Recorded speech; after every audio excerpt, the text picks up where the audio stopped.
Tee 'em up. Heinous here. Because I'm gonna let you know. If you're in the water, you're gonna die. Illuminati dies here today, Mom. It's a shark in the zoo. They say in Babylon, put the mark on them too. His whole body light so we can maul other guys. If my all-seeing eye going dark on me too. And them coffers for you. I'm ready, so the devil who I call out first. I heard God call it, said behind the great wall. He I made a sword off to kick them all off earth. So my clique don't play. Heaven gotta choose the wolf or the lamb. Getting shot down by a pig in the street. Why do niggas gotta beef when it's a whole lot of hell? Alright. It's a hole in the dam. They can't flood Merc, so they shoot down gangs. Merc fly high, baby, Merc won't die. I don't see nobody here that can shoot down planes. It's like I shoot down veins. You're turning everybody in the hood to an addict. You look 6th grade to a bully with a habit. Cause I'm a switchblade or a fully automatic. Let's go. It's only 2 ways out. Don't ever try to sit or think of running cause you can't. It's only screaming die while you running out of tank. Or screaming try bitch while you running out the bank. My click don't pay. I'm probably in your range getting brain with the semi. My hoe act right like she came with an Emmy. She want black pipe cause she came with the Remy. Ain't no pain even in me. You probably wouldn't know where I blow back kush. It's 5 knockouts when it's 5 cops out. Or it's 5 shots out from the big bad wolf. Better bitch gon' say that my click don't play. I threw a clip in the cave and I'm probably in your range getting brain with the semi. Better bitch gon' say that my click don't play. I threw a clip in the cave and I'm probably in the range getting brain with the semi. Better bitch gon' say this is the only way I know to handle this. A whole lot of guns and a whole lot of cannabis.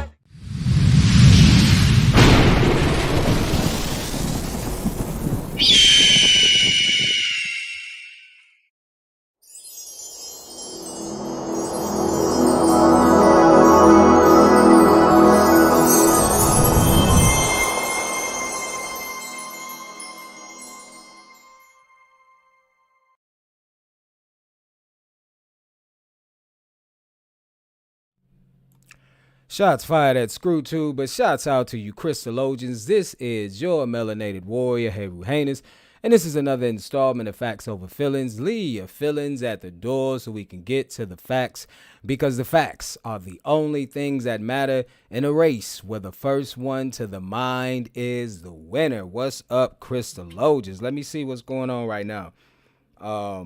See who we got in the chat. I said we got, what's up with it, Rosemary? Peace, family, let's go. We got Jason Hamichi's in the chat, Kai's in the building, Medusa's up in the building, we got Southern Arawaka's up in the building, Jay Chosen, what's up? So yeah, we gonna get started because we got a lot of information to cover. I know if you guys was wondering about the last live, don't worry about it. I got a message from YouTube, ScrewTube, but as well, you know, obviously me being a chief advocate and a tireless promoter of us knowing the whole story, I was like, that was it's a good thing to a large degree. I said, let's go back just a little bit. Let's go back to the beginning of our story here in the Americas, right? That's the important thing. Let's know the whole story before we get off into the man that disclosed the information that enlightened these individuals, so that they can go full steam ahead with their agenda. So this is going to be extremely important. And then also, we're going to take the opportunity to recap from an experience that I had at work. I think that you guys are going to enjoy this. And we're also going to give you guys a life hack too, because I'm one of the biggest promoters too as well, for cocoa or theobroma or the food of the gods. And it's just finna be some powerful stuff. So I want to make sure, hold on, let me check again. Let me get ones in the chat, make sure that you guys can hear me, because I've been talking a little bit, and usually that's the first thing we're supposed to do is make sure that the sound is okay. Make sure that the sound is okay. Ones in the chat if you guys can hear me. Hear me all right? So I'm waiting. Oh yeah. Victor Carmichael said, what's good, my guy? Wake that ass up. Oh yeah, we gonna wake that ass up. All right, yeah. So let's go. Now this is what's interesting. So I was at work, and this is crazy. I was at work. You'd never believe. Well, it's believable, right? It's because it's just how the energy is going, right? In this day and age, especially if you're heightened, if you're awakening to that level. But I was in the break room, and I was putting together some of my, some of my cocoa or cacao, if you will, right? And white dude who was working construction, he comes up to me and immediately he already knows. Usually when they come up to you, he's like, he said, I just can't help it, man. I'm looking, and I don't mean to, intrude or anything like that. But he said, what do you know about the cacao? So I knew as soon as he said cacao, I was like, what do you know? I'm thinking in my head, you know how they like to do. They like to try to test your knowledge, and all that different stuff. And I was just like, yeah, I love cacao, man. When I found out about its properties, of course, we know the scientific name is theobroma, et cetera. And all the while I'm talking, mind you, he's nodding his head. He's like in agreement. Yeah, so I'm like, yeah. So I found out, we got to make sure that we put the right sugars. I ain't got into crystals yet because I don't think that, I'm still assuming this is just a surface level conversation, right? So I'm just like, yeah, we got to get the right, stuff. And we know that the powers in the spells. If you know that when you get the one ending with the letter A, it's the wrong type. You get the one with the O, that's the correct type. And then of course, I got the Ceylon cinnamon. That's what I add to it as well. And then in my trail mix, I'll add the butter. You know what I'm saying? All this different stuff. So, I was going on. He's like, oh, that's kind of excellent. So he's like, have you ever heard of ceremonial cacao? So I was like, I said, I haven't heard of it in that context. So I was like, no, I've never heard of ceremonial cacao, right? And hold on, what's going on right now? Hold on. You guys, it say on my phone the app is not responding. You guys, let me make sure that can you guys still hear me? Because I want to make sure that we still rocking and rolling. My phone's saying that it's not responding. So I don't know what that's all about. Let me get ones in the chat again. Make sure it's responding. Can you guys hear me? So I can tell. I don't know what that's all about. My phone is saying it wants me to close the app.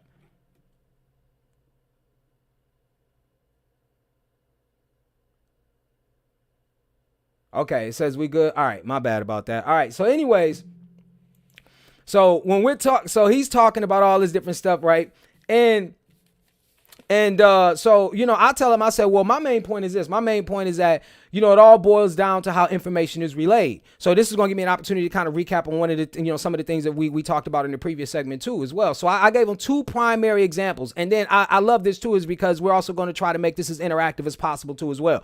So I gave him two examples and I was like, the way that you're taught, like on the spiritual level or religious level or whatever, right? You're taught about the tree of life, right? And I said, essentially all trees are the tree of life, right? Why would I say something like that? In the chat, I'm gonna interact with you guys. Why would I say that all trees are the tree of life? Why would I say that? Anybody in the chat? No, because I'm gonna be trying hard to interact with y'all a lot more and stuff. So I think we need to be building like this. But anybody in the chat, why would I say that all trees are the trees of life?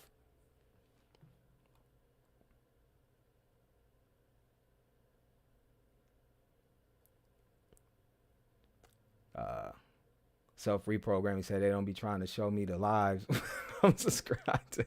I know they be hating, right? Say because they're connected. Jay Chosen said because they're connected. Hamichi said fruits, aka ovaries. Yup, that's true as well too. Said because Kai said because they should be bearing fruit for us to live. Yup, exactly. That's true too.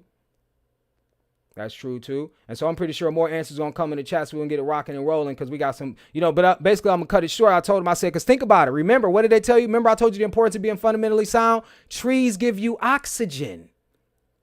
Trees give you oxygen. And of course, there's a symbiotic relationship because you give them carbon dioxide. What's one man or one person's waste is another person's treasure. Carbon dioxide is waste to us, but it's like oxygen to trees. Oxygen is waste to the trees, but it's life to us. Every tree is the tree of life. But we know that these gods have favorites. Okay, so that's what we're dealing with now, trying to get through these muddy waters. But when we look at the ideas through nature, we're able to see the dualism, the symbolism, and obviously the literal impact that it has on us too as well. And then also the second example that I gave him was a fascia. Remember, we went over fascia. We talked about fascia being this connective tissue or this matrix over the entire body, over all your muscles, your tendons, your nerves and things like that. We talked about the importance of that. We showed you two different videos contrasted against one another where you had the Blanco talking all these 12-letter word stuff. And then you had a video that got straight to the point, which encouraged us or would inspire anybody to be like, okay, well, if you don't move this fascia, if you don't stretch it out, it's literally going to choke out muscles and nerves. Okay, because we know the basis of our ability to operate at the highest level depends on our circulation. If our circulation is cut off on the lower half of our body, we're in trouble. This is our largest muscle group down here.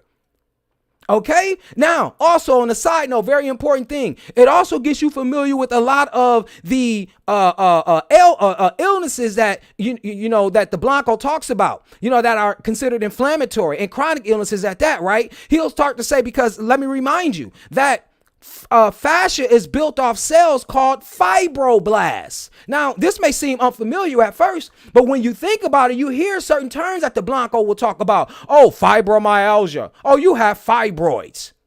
Okay? You have plantar fasciitis. He'll start, because we told you how he manipulated. Remember, fascia has 3 different levels. We know it's the deep, it's the visceral, and it's the superficial, right? But we started to look at the visceral. We told you that this pleurae fascia is over the lungs. We told you that the peritonia is over the abdomen. We told you that the meninges is over the brain. We told you that the pericardium is over the heart. Just depends on the anatomical position in the body. He renames this fascia. Okay? But it is a very important matrix that facilitates the energy and within this vessel that we carry. But yet, like I said before, when you look at the anatomical models in his books, or if you go to the hospital and you see this human being with no skin and you just see the muscle group, he ain't got no fascia covering that. Right? Because then you're going to start asking some questions. You're going to be like, what's all that silvery shit over the muscles?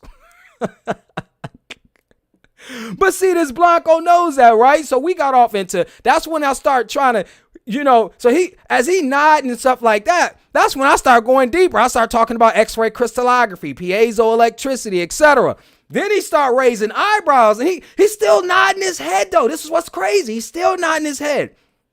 And so when he says, I said, well, basically what I'm leading to is I'm end up writing this new book that I have, because I wrote a book called The Untold Story of the Carbon Baby. Now, and then I said that the second book to, the sequel to that will be The Sugar Conspiracy. It's going to build up on that. And he said, so what's your premise of the book? Well, I was saying that the premise is it alludes to the fact that sugar is misrepresented. It is a hormone. We know this. We attribute it with lactose. We know that lactose is sugar, grows a baby. We associate it with a hormone, but we stop there. We fail to realize that everything in the body is broken. Everything that we taking into the body is broken down to this sugar. And he was like, well, I can see that. So he said, you're a fan of the keto diet. I said, no, I'm not finna play these games with Western science. That's flat out what I told him. I said, Western science like to play these games. I understand what you're talking about with the keto diet. The keto diet is when people try to consume more fats and less carbohydrates, right? And then your body will go into this mode called ketosis, where it just primarily breaks down fats, right? It's supposed to be healthy, all this different stuff. I said, but I'm not finna play these games with you, because I know that fats are nothing more than stored sugar. You can look this up. Like one of the chief, let me walk with you, and I'm not trying to get too sciencey, but we got to really kick this in. One of the chief sugars, and I'll explain to you why this is so powerful, why all of this made a difference. One of the chief sugars that the body uses for a weapon. Did you hear me, brothers and sisters? One of the chief sugars that the body uses for a weapon is called triglycerides. I'm pretty sure you heard of this. If you've been evaluated by the Western medical system, they probably told you that your triglyceride levels are too high, right? This sugar is what it's alive, right? It's a crystal that rolls through the blood, moves through the blood, and it acts like a hormone, and it acts like a transporter. It actually takes fat and sugar in and out of the liver. It's a key component. Listen to me, brothers and sisters. It is a key component of your sebum. Your sebum is the oil that you secrete all over your body to protect yourself. Okay? 60% of your sebum is your triglycerides. 60% of your sebum is your triglycerides. So we have to understand, for those people who think that they're adept in holistic health, everybody talks about what you put into your body in order for immune health. You have to understand that the first line of defense is the skin and the sebum and the oil that protects, or to be anointed in oil, to be protected. That is your first line of defense. Any scientist, any immunologist will tell you that. So how do you break down the first line of defense from people? I will tell you. I'm glad that you asked. You give them the wrong fats. Fats, F-A-T-S. You give them the wrong fats. okay, or the wrong crystals. Because, we deep off into the crystal work. And that's what I told him. I said, and as I'm saying this, I was like, damn, he just mentioned ceremonial cocoa. Now, the thing about ceremonial cocoa is it's not split. Because, see, you only really get cocoa in two sources, the powder and the butter. Because they'll take the bean and they'll separate the butter from the powder, okay? The powder chiefly has all of these minerals, right? And all this different stuff. The butter, the cocoa, and all that different stuff gets separated. That has all of the fat. This is what has all this energy, these powerful hormones, these powerful crystals. They're separated from one another. All right? This is deep stuff, brothers and sisters. They're separated from one another. And so what happens is they cannot have the desired effect, because remember, we're dealing with a substance called the food of the gods. So what does the Blanco do? As we showed you in the video, the video about Henry Nestle, they start pairing it up with milk. They start pairing it up with a different type of fat globule, or a different type of fat crystal, or different type of hormones from a different type of fat. And me and O was discussing this. We was like, we love that chocolate milk. I used to, at lunch, because I grew up in the cereal era of the 1980s, right? At breakfast time, you was trading 2 of your milks for a chocolate milk. That's how good these mixing of these crystals tasted. But when it's paired with its original crystal, it works the best. How do we know this? Glucose paired with fructose makes sucrose. Nature does this naturally. It's in all your fruits, right? The Blanco does it in his grocery stores, and he calls it table sugar. Now, when glucose gets paired with another glucose, you make maltose, right? You've tasted this sugar before, right? And they've even made this sugar out of beer. They've called it malt liquor. Okay? So when you see glucose paired with different itself and other sugars, it gets a different taste. But when it's paired with fructose, ain't nothing like it. Ain't nothing like it. Don't nothing make nothing sweet than sucrose, or what you call table sugar, or the reverse engineered Mother Nature's version, which comes in fruits. That's why it's in every fruit.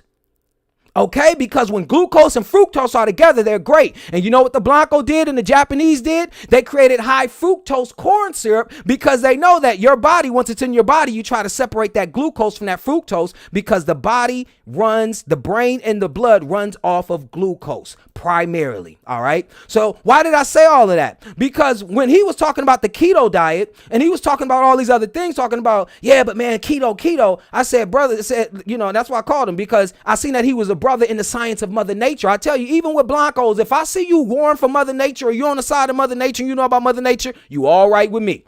You see what I'm saying? So the fact of the matter is that, like I told him, I said, understand, look up triglycerides, look up the chemical formula for it. It's CHO. I think one triglyceride formula is C55H98O2. So it's a complex carbohydrate.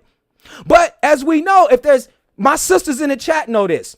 When you're dealing with oils and fats, like I said, let me give you an example how powerful it is. If anyone has taken castor oil as a laxative, if you're stopped up, you can take castor oil as a laxative. Its powerful hormones will go in there and release those toxins, right? And it will clear you up. Also, castor oil, like my sister mentioned, me and my sister be on this. It just be amazing to be talking to my sister. But my sister was like, she said, yeah, they gave me castor oil during my pregnancy to induce my pregnancy. This is how powerful fat hormones is. You see, so when I talk in generality, a lot of people may assume, they may be like, that sound kind of pseudo, but they are applying this science in their world. Do you get what I'm saying? So you see how important it is, because the minerals, they act like the energizers. This is one of the reasons why minerals are so important in your water. Remember, they tell you the best water to drink is mineral water, because it's electric. It's what, starts. It's like the spark plug of the engine. But the fat is where all the information is. It's the crystal that's going to tell the body what to do. And the minerals are the energy that gives the crystals the ability to travel and do its job. That is what you need to know. So that's what he quickly found out. You know what that Blanco also found out? He found out what woke really meant.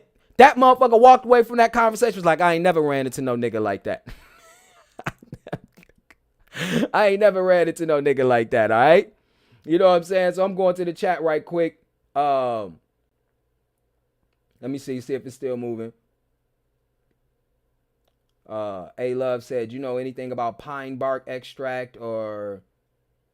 what does that say? Phenosinomide or phenosinoside Even with all bark, like cinnamon, one of the most popular barks is cinnamon. Mind you, that's what cinnamon is. When you get the cinnamon sticks, that's just the bark that rolls up. This is what we've been living off as Mother Nature. You know what I'm saying? And the reason why I always champion theobroma is because, remember, this is if you familiarizing yourself with the Americas, this is what's going to be so powerful about what we got to go into, brothers and sisters. You're going to enjoy this segment. So if you familiarize yourself with our ancestors, remember the Olmecs, the Aztecs, the Incas, they would all trade gold for theobroma or cocoa.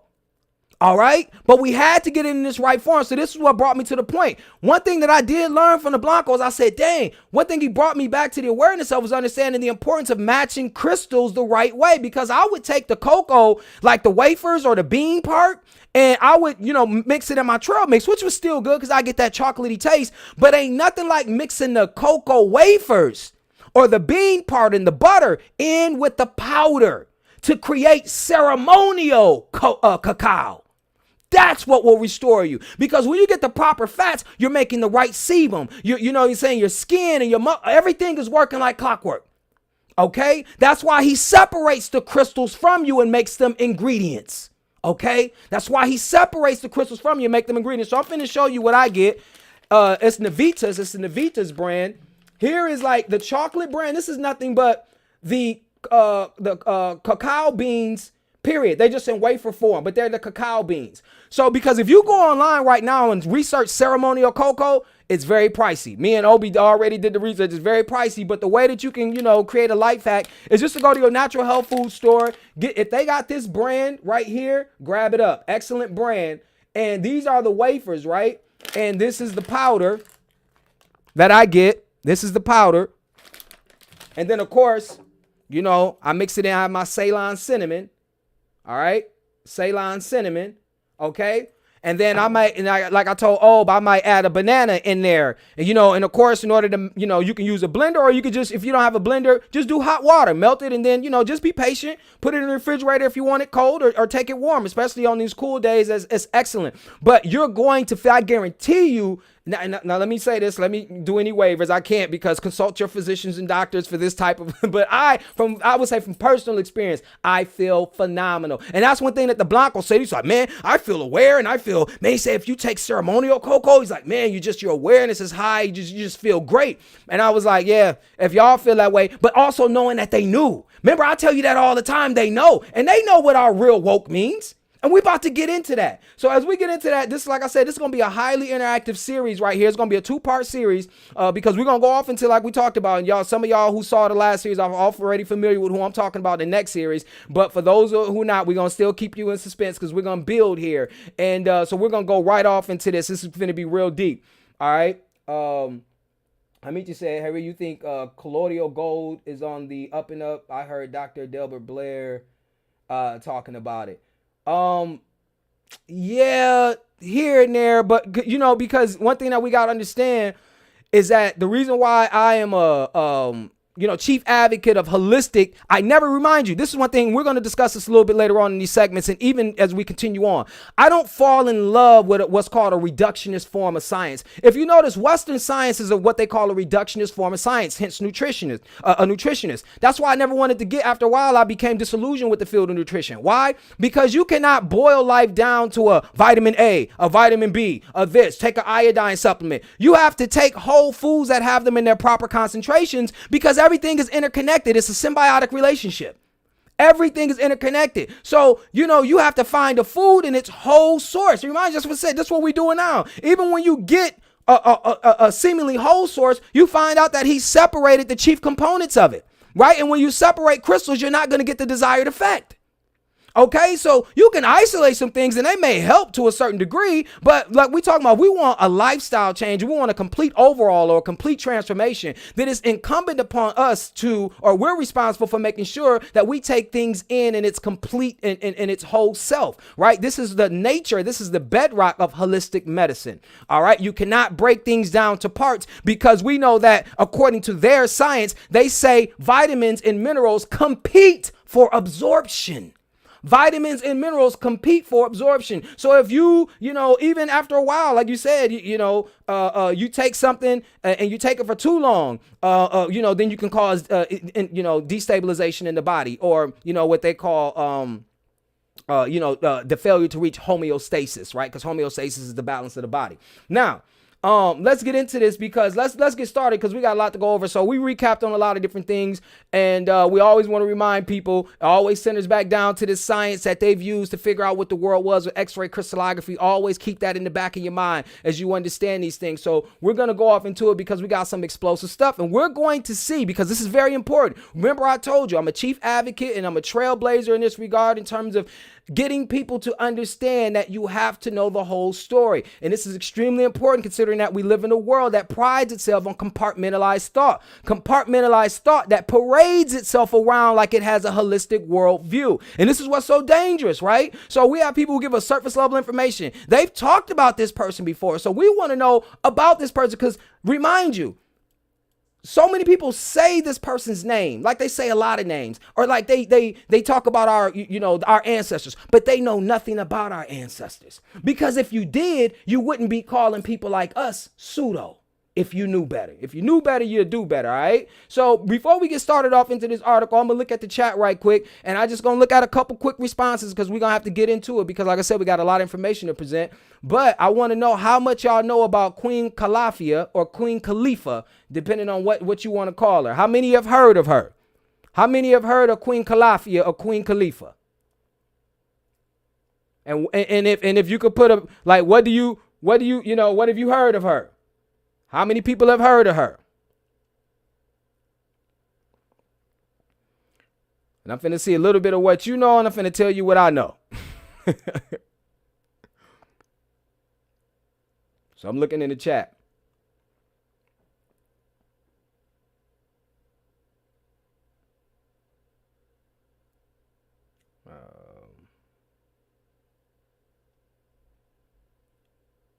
Okay, Kai says she's heard of her. Queen Khalifa. Okay. Queen of California. Okay. All right. Medusa said, yep. Hands up. Say, I heard of her name. Okay. All right. All right.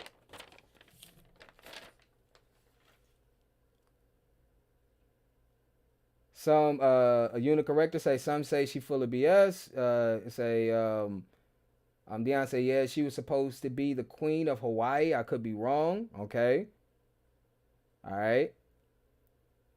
All right. And this is my main point, because remember, as we talked about, when it comes to our history, many times names and dates, all these things get conflated, and things essentially become myth, because we never really understand. Remember, I told you the importance of this. Remember, we talked about the Caucasus Mountains, these terms that we use. Remember, I even gave an example about the pineal gland being calcified. And I would ask people what calcification means. They didn't know it was calcium, but then they say, oh, that's calcium getting to your brain. But then they didn't realize, as I brought you guys the article in the previous segment, I showed you that calcium, is used by the pineal gland. It's just when you get the wrong type of calcium. Hence, that's why the Blanco want us to drink their cow's milk, because it has the wrong type of calcium. And it's particularly one of the reasons why their pineal gland is calcified. So you see what I'm saying? We have to have a distinct understanding of these things. Right? Because even I've heard Queen Khalifa, and I remember I used to be, me and Obi admitted it. Back in the day when you heard this woman name, you was like, yep, it was named after a black woman. And this is true, right? But what else do we know?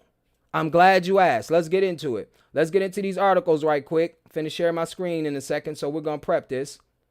All right, we're going to prep this, because we're finna get into this. We're about to know for real. When you leave here, FOF Squad, remind you, my job is to give you information that has utility, and we leave here much smarter than before this segment started, all right? That's the whole point of all of this, all right?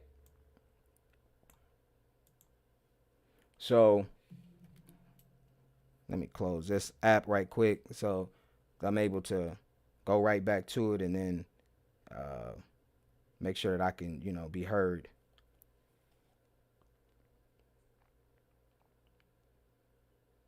All right. So, okay. Hold on 1 second.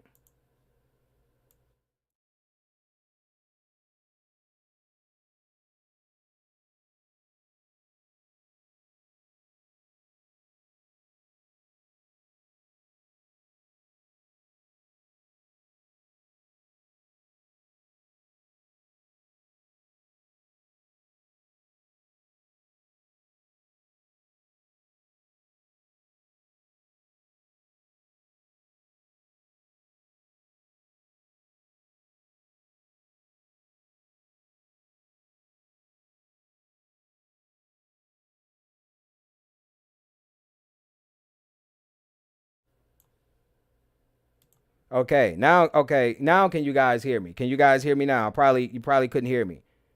Can you guys hear me?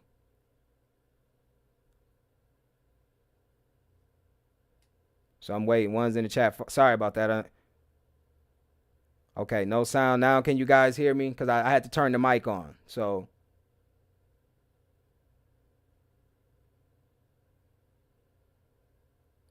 All right. Okay, so we got ones now.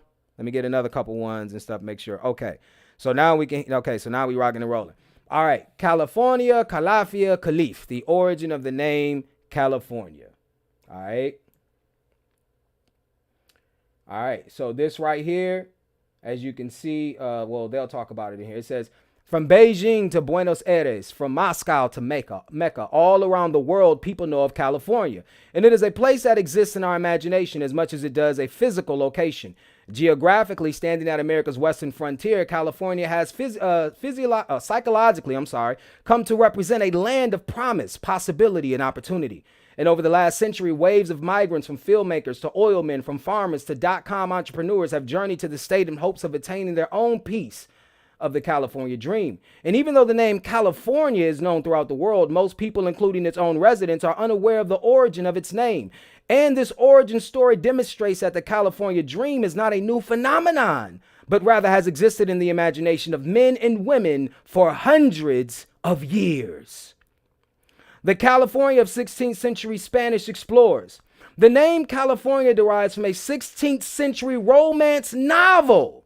Okay, so now we know this person, Khalifa, may or may have not existed. So this is the point of having the whole story, brothers and sisters, all right? She derives from a 16th century romance novel written by a Spanish author named García Ordóñez de Montalvo. It was titled Las Surgas del muy esforzado caballero esplendían, hijo del excelente rey Amadís de Guala, meaning the exploits of the very powerful Cavalier Esplendían, son of the excellent King Amadís of Gaul. The novel described an island very close to the Garden of Eden, full of gold, which was ruled by strong and beautiful black women. This island was also populated by griffins, a fantastical lion-eagle hybrid, which the women kept as pets. Any man who found his way onto this island was killed and fed to the griffins. The name of this mythical island, California.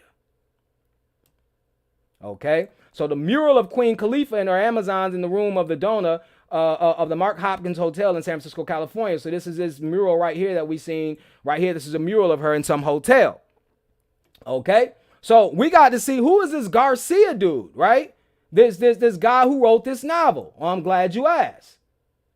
Let's go to let's go first. Let's go to griffins, right? Let's go to these mystical creatures that Queen Khalifa would ride on, her and her Amazons. We all seen these images before, and it's so not by chance that the eagle is representative of the United States of America. Okay, the eagle is representative of the United States of America. Okay, because they knew California, or this mythical queen, ruled the entire land here. That's one thing that you have to understand. She ruled the entire land here. Okay. So what is a griffin? A griffin, or griffon, is a chimeric. Because I know y'all kicked my ass last time I said chimeric. So I think I'm saying it right. I know y'all going to let me know in the chat. Chimeric creature, part eagle and part lion, with incredible strength, unfailing protective instincts, and a zero tolerance policy against evil. It is a superhero of mythological creatures. No villain can mess with the griffin. Physical descriptions. Griffins combine the best traits from the eagle, king of the birds, and the lion, king of the beast. All right, we'll go down to his personality because we're just going to skim through this. The griffin is held as the king of all creatures. Now, where have you heard this before? The griffin is held as the king of all creatures. What is the nickname for carbon? The king of elements. Okay, so these supernatural creatures, okay, we're going to get off into that later. Let me not get ahead of myself. And it has the right personality for its title: noble, fearsome, and above all else, protective. It will fight to the death to keep evil and corruption off its territory. In some cases, the griffin's territory might be a precious object or even a living creature rather than a piece of land. They are well known for guarding treasures, sacred sites, and royal families. Their loyalty can also be seen in their mating habits. They choose only one mate for their whole lives, and if that mate dies, they spend the rest of their days alone. All right. Cultural representation, origin. The first griffins crop up as sculptures in ancient Egypt and Iran. We know this is a damn lie because the first books that pop up about griffins is in America. We know this because this is in the book. So remind you, hold on, let me talk to you guys for a second. Let me pause for a second, right quick. See, this is very important. I'm finna drop a jewel on y'all right quick. This is very important. All right. What's important for you to understand is that what is implicitly understood, which is meant that something that is understood but not vocalized, or something, you understand it, but it's not said, is that when we hear about Christopher Columbus discovering America, one of the things that we implicitly understand, or we just begin to understand and take in and not question, is the fact that we conflate Columbus with the British and the English. People don't really think, and then it doesn't settle in that Columbus paraded around for the Spanish, for Isabella and Ferdinand, okay? He paraded around for the Spanish. This is what we have to understand. So when you hear terms like Washington, D.C., District of Columbia, and Columbus, Ohio, and all these terms, the Blancos is letting you know that it was Spain who first came into contact with you, because we know the Spanish was ruled by the Moors. This is what we're getting into. And we'll show without a shadow of a doubt, and there's evidence there that suggests that the so-called nobles of Europe, we know, were black people. But this is what's so insidious about this new outlook, because then these very people, will you now see them as heroes or villains? Remember now when we talked about Henry Christophe, King Henry, right, of Haiti. Was he the one borrowing European culture, or was that the European nobles of the day, the black people who came and knew about our crystals over here in America, who knew about our ancient knowledge over here? You see what I'm saying? Because as was shown, the griffins and the pyramids were all over here in America. See, one thing you got to understand, look, even the United States has military bases all over the world. That don't mean they got to live there. So you think when we put pyramids everywhere that we had to be there? No, we didn't. And this is why you see our territory being guarded by fearsome creatures. They wrote about it. Let's go to the article, right? Let's go right back to these articles. I'm finna show you the article that I'm talking about. This is an article on Garcia, the guy who's supposed to be the one who wrote the novel. Let's go.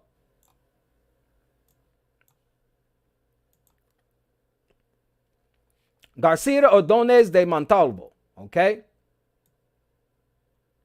The Spanish writer Garcia Ordóñez or Rodriguez de Montalvo produced his first known version of the chivalric prose romance Amadís de Gaula. This work captured the imagination of polite society in Western Europe with its blend of heroic feats of arms and tender sentiment, as well as its idealized and refined concept of chivalry. Now, you know this is the Moors. These is black people writing this book. How do we know this? Because the Blanco can't read. We knew even most kings could not read, okay? The Blanco could not read, especially his kings, right? So we knew for a fact that it's these Moors writing these tales of when they traveled and when we traveled and traded with them, okay? And they're writing about our kingdoms. And this captured the imagination of the Blanco. How do we know this? We know that Alexander Dumas was a black man. He wrote The Three Musketeers, and he wrote, what was the other book? The Count of Monte Cristo. These are famous novels about chivalry and romance that black people wrote. So you know I'm not reaching. Okay? So it says little is known about Montalvo's life. It is thought that he was born sometime around 1450 and spent most of his life in Medina del Campo in northern Spain, where he served as a municipal dignitary. In 1482, he was among 100 men sent from Medina del Campo to guard Alhama, a town in the province of Granada that had been recently captured from the Moors. During this period, Ferdinand and Isabella held court in Medina del Campo, and it is possible that Montalvo visited the court and there became familiar with the customs of chivalry as they are described in the Amadís. Ain't no way hell he became, come on, man. Learned it from the Moors, all right? Montalvo probably died around 1505, and most of his work was published after this date.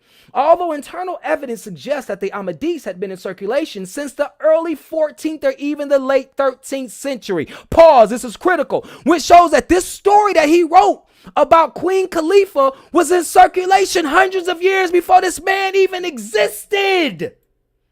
Oh my goodness. Oh my goodness. You see what I'm saying? Stories about our people were in circulation hundreds of years before this man even existed. Okay?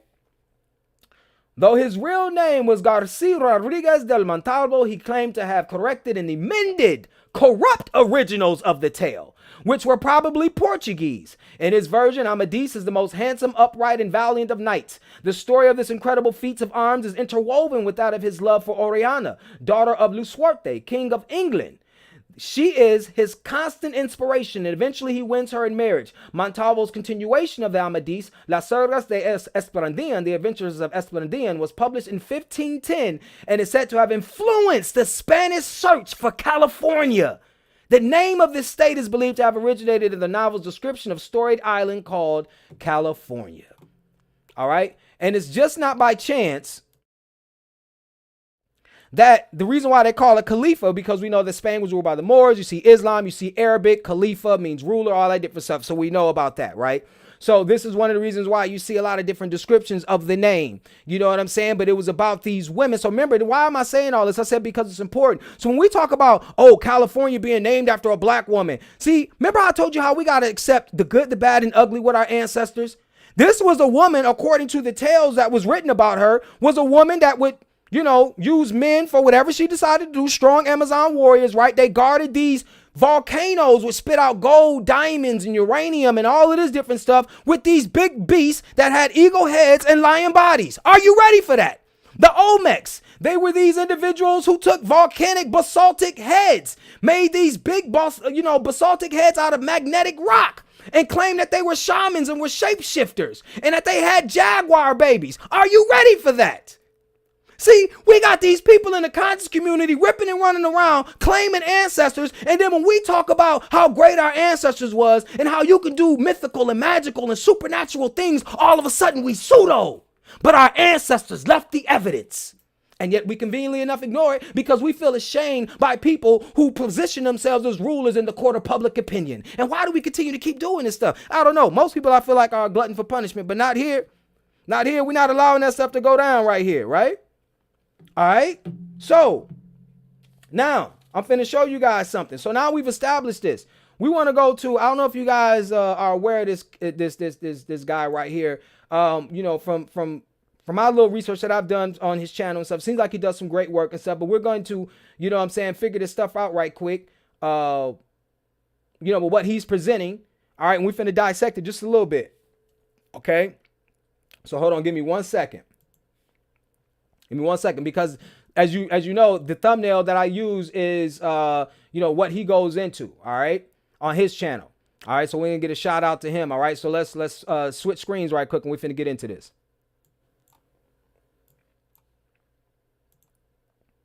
How the indigenous American became African American. So obviously you see how I use this to try to represent Calafia or Khalifa, Queen Khalifa. But as we know, I'm being very generous because she didn't have a lot of males around her. You know what I'm saying? If she did, according to the myths. Okay. And you see these black Europeans or these nobles, right, coming for our crystals. That's why I thought that this was a very profound illustration. Okay. And so basically, if you watch this video, you can go to his what's his YouTube channel. It's called Indigenous History Video, because I want to shout this guy out. The Black Jacobites. Jacobites is what he entitled his video. Basically I'm gonna read this description. It says, when people think of North American European colonizers, they usually think of a Caucasian, but in reality, the first invaders were the so-called black royalty of Europe. In this video documentary by our brother, Kiramil, forgive me if I'm wrecking that name. He goes into the rare history of the black European nobles and dispels the myth that Europe was a white continent initially, and their famous figures in history were all white. He gives us a jewel in this video as he reads from the PDF book entitled Memoirs of the Secret Services of John Mackey, Esquire, and we have provided the link to the book below. Once you have studied these materials, you will definitely see that everything isn't always as it seems. Peace. So he goes off into that, and then when you go to this page, you can just click this video and it'll immediately start playing. It's about an hour, and he starts reading from this book where he talks about the black complexion of all of these nobles like Charles V, the ruler, and all of this, who's supposed to be the grandson of Isabella and Ferdinand on the maternal side, right? So he talks about all of that. And then, of course, this is a very powerful image right here. And so we have to ask ourselves one thing, all right? But before I get off into this is what's deep. So remember how a lot of people talk about the Moors and they say the Moors taught them this and, our people taught them how to bake. Like, we're supposed to be proud of that. All right. So you have to understand this. Like me and Old was talking about this. We said that when you go back far enough, Mind you, they said that from somewhere in the 700s to 1492, the Moors ruled Spain. Okay, and to recapture Spain, they called it the Reconquista. All right, and they called themselves conquerors after they left on their voyages that were headed by Christopher Columbus. But this is the point, right? And then mind you, they were going on voyages earlier than that, because we know Hernan Cortez is the one who went and discovered and named California. All right, because he thought that he had discovered that land over there in Mexico. So, but this is what's deep. The point is that, remember when I told you about the Spanish war dogs? Right? Remember when I told you about the diseases and stuff for the original colonists who came to Jamestown and all these other different things? Remember, these were weapons of war. So if we know that these Moors ruled Spain, who was training these war dogs that came and attacked our people over here in America? Start thinking critically. If the Blanco couldn't read, had no knowledge and no intelligence, who was breeding the cow? Who was breeding these war dogs as weapons to come attack us? Had everything to do with people who you thought were of our same skin tone, were of our family. All skin folk ain't kinfolk, people. If that was the case in all of these regions, we wouldn't have had mythical creatures to guard our precious crystals. If we could trust everybody from every tribe. Y'all ain't wait, man, how many ready for this? This fire right here. Okay. Medusa said thumbnail on point impeccably. You know what I'm saying? Yeah, we about to get into it. Right? And we about to show you why. We about to remind you of these things because this is extremely important. Okay, so he's showing you all of that different stuff, right? And so what we're about to do is we're about to go into a video. I want to preface it by 1976 Copyright Act, 1976 Copyright Act, Section 107, allowances made for fair use for the purposes of commentary, criticism, news reporting, education, scholarship. But overall, here at the FOF squad, waking your ass up. So what I want to do is I want to, let me prime this right quick. Let me prime this.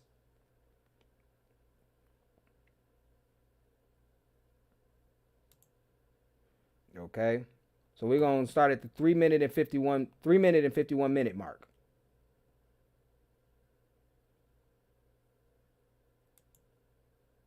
That's about close enough. All right.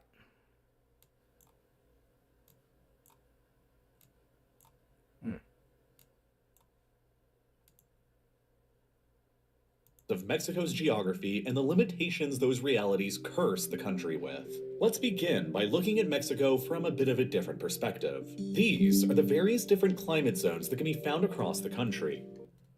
This case is never going to be solved.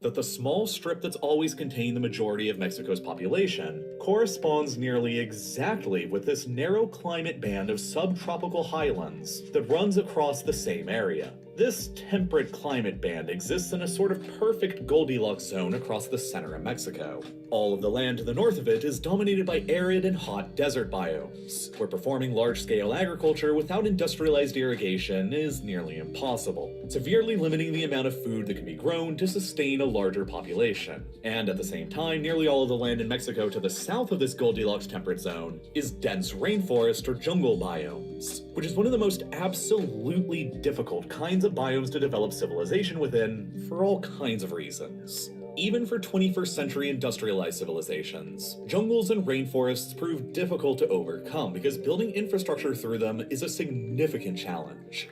So notice that the Blanco couldn't come in and come out. It was guarded. We're going to see exactly the reason why that is. Mother Nature didn't even allow him. The jungles and all of this different stuff doesn't even allow him to build. He'll go off into this and think you're going to see why this is so incredible. But let's continue.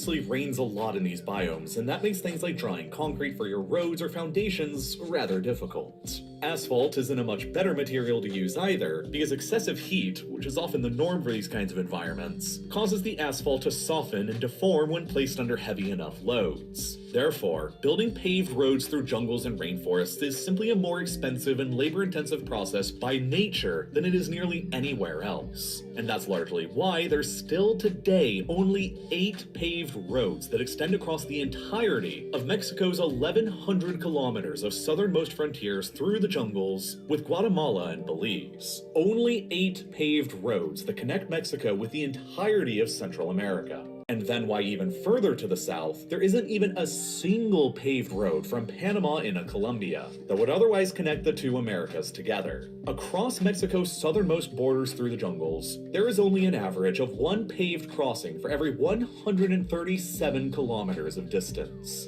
Meanwhile, along a more temperate boundary where it's easier and cheaper to construct paved roads in, like between Spain and Portugal, the concentration is more like one paved road for every 9 kilometers of border length. More roads mean better and less expensive transportation options for more people, which means a better ability to conduct trade and business, and a correspondingly better ability for more people to capture more capital for themselves. Yeah, that Blanco talking that mayonnaise. Nah, that's in your world, bitch. But in our world, we was trying to keep ourselves away from you motherfuckers. That's why it was built like this. All right, let's continue. But that's only the first problem the jungles suffer from an economic development standpoint. Arguably, the bigger problem is that agriculture in jungle biomes, just like in deserts, is also very difficult. This is because in the jungle, most of the nutrients that would otherwise reach the soil are stored instead in the abundant living vegetation, dead wood, and decaying leaves. When organic material in the rainforest dies and then decays, it gets recycled so rapidly by the— Remind you, you said when organic material, so organic material, mind you, organic material is nothing but carbon. Remember, organic chemistry is the study of carbon. So once again, I always reiterate that when you hear them talk these things, because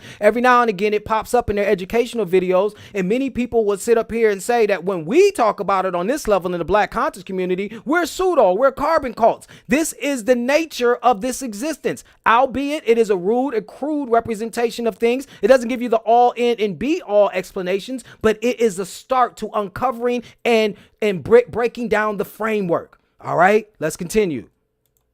Omnipresent insects, fungi, and bacteria that little, if any, of their nutrients ever make it down into the soil below, which leaves the soil nearly sterile and atrocious to use for agriculture. So whenever humans come around and slash and burn a rainforest to clear its space out for agriculture, they are usually left with a terrible soil quality that requires massive amounts of fertilizer to actually make it productive. And then if the rainforest wasn't cleared very well, the omnipresent insects, fungi, and bacteria will then attack whatever crops do get grown. And so then that requires a further massive amount of pesticide use to keep from happening. So then, as you notice, when they clear rainforests, they have to kill everything. They gotta clear the trees, they gotta kill the fungus and the bacteria, everything.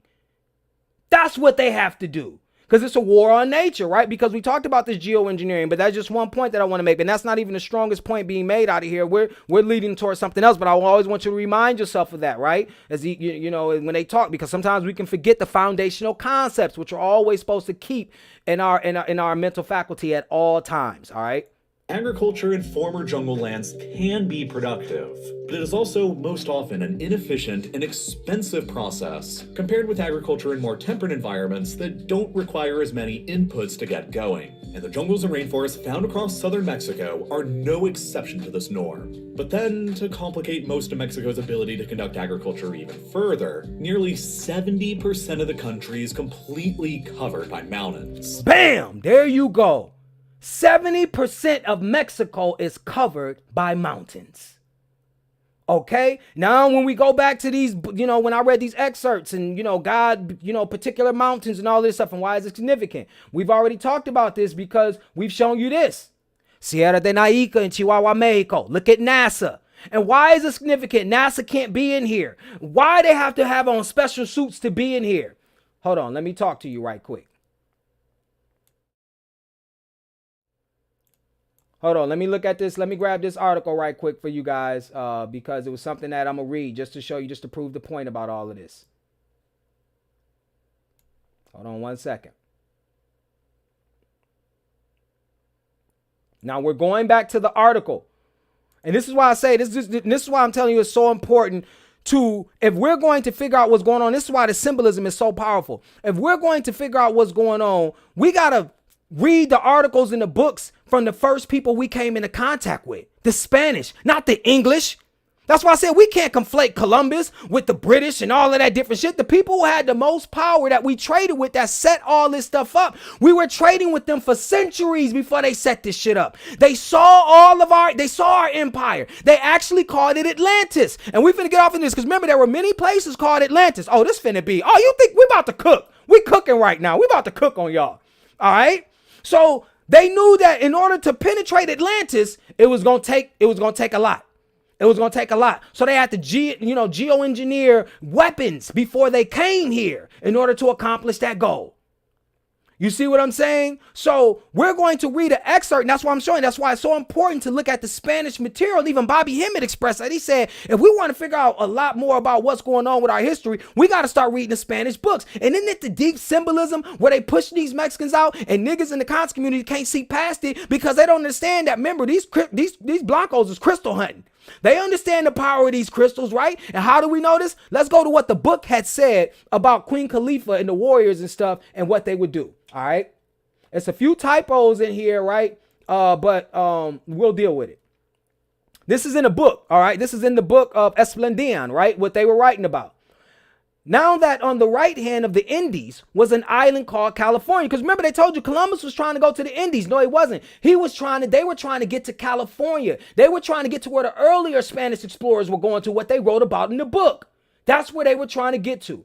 Very near to the region of the terrestrial paradise, which was populated by black women without there being any men among them. They that almost like the Amazons were their style of living. They were of vigorous bodies and strong and ardent hearts and of great strength. The island itself, the strongest in steep rocks, because they're talking about mountains, okay? How do we know they're talking about mountains? Because 70% of the damn country is covered by mountains, okay? And cliff boulders that is found in the world. Their arms were all of gold. Now, you know, these cliff boulders and all that different stuff had to represent the crystals because in Sierra de Naica, where those crystals are found, that's the largest crystal find in the world. Check. Okay. Of which after having, and then it said their arms were all of gold and also the harnesses of the wild beasts. So not only were these beasts the king of the beasts, they also wore gold themselves, on which after having tamed them, they rode. Now, and this sounds like Avatar, the movie and shit. Okay, let's continue because we know Hollywood, that's why they put their ass in California. All right, that in all the island there was no other metal whatsoever. On this island called California, there were many griffins, and in the time that they had young, these women would take them to their caves and there raise them. Oh, I am killing you niggas. Oh, hold on.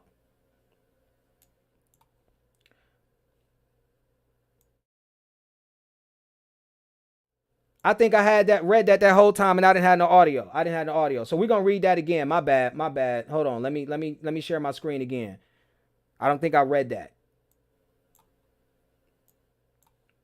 Let's just go over it one more time. This is the excerpt. Know that on the right hand of the Indies was an island called California, very near to the region of the terrestrial paradise, which was populated by black women, without there being any men among them. That almost like the Amazons was their style of living. They were of vigorous bodies and strong and ardent hearts and of great strength. The island itself, the strongest in steep rocks and cliff boulders, which I just pointed out. That remember, we know that these are mountains that they're talking about because the vast majority of the country of Mexico is 70% mountains, okay?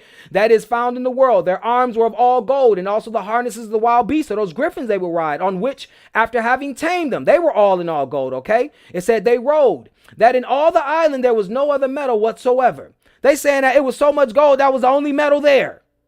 Okay, on this island called California were many griffins, and in the time that they had young, these women would take them to their caves and there raise them. And they fattened them on those men and the boys that they had born, and make that any entered the island was killed and eaten by them. There ruled on that island of California a queen of great of body, very beautiful for her race, at a flourishing age, desirous in her thoughts of achieving great things, valiant in strength, cunning in her brave heart, more than any other who had ruled that kingdom before her, Queen Calafia.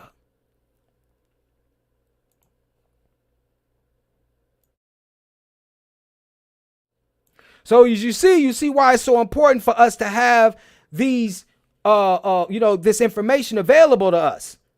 Okay. You see what I'm saying? And so if we want to get that information, obviously that information is only going to be available from those who, first came into contact with us and was trading trading with us for centuries. You see what I'm saying? So, I mean, like we said, in order to, let me see as I look at these notes and what we're going to go into next.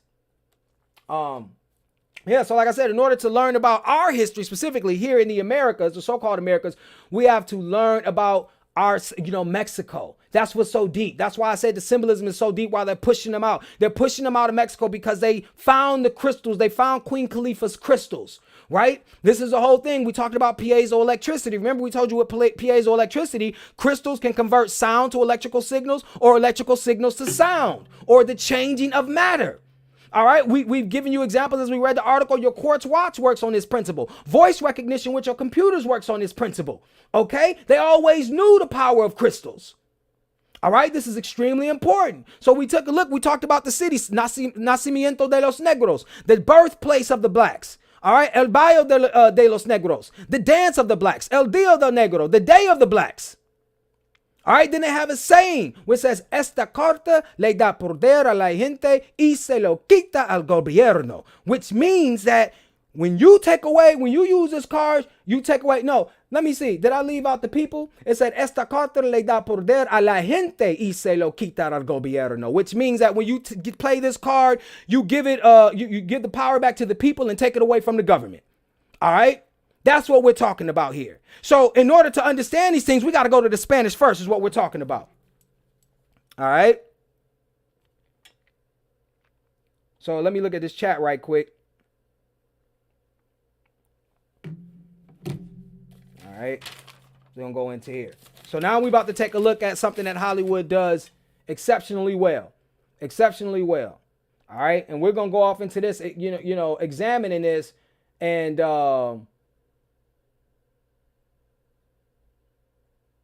examining this. Let me see.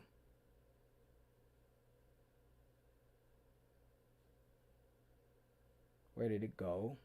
Oh, okay. That's right here. All right, examining this. And this is, I'm going to play the sound. Obviously because I can't play the movie, right? So we're going to go to the 4-minute mark. We're going to go to the 4-minute mark.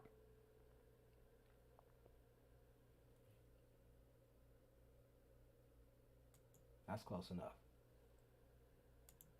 All right, so all I'm going to do is I'm going to just play it. I'm going to play some of the audio, and I'm going to show you some still shots too as well. But this is the movie 2012. I encourage you guys to watch it again if you haven't seen it in a minute. But watch it again, and I'm telling you, you're going to see totally different things, and this is very, very key. So we're going to let this, some of this audio play. And I think it's going to be extremely important because it's going to reemphasize the fact that they knew about this prophecy for a very long time.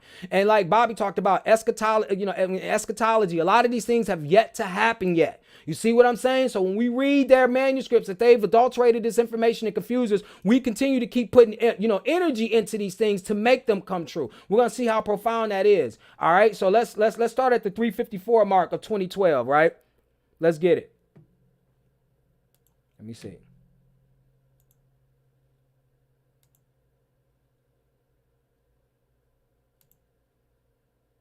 Physical reaction. That's impossible.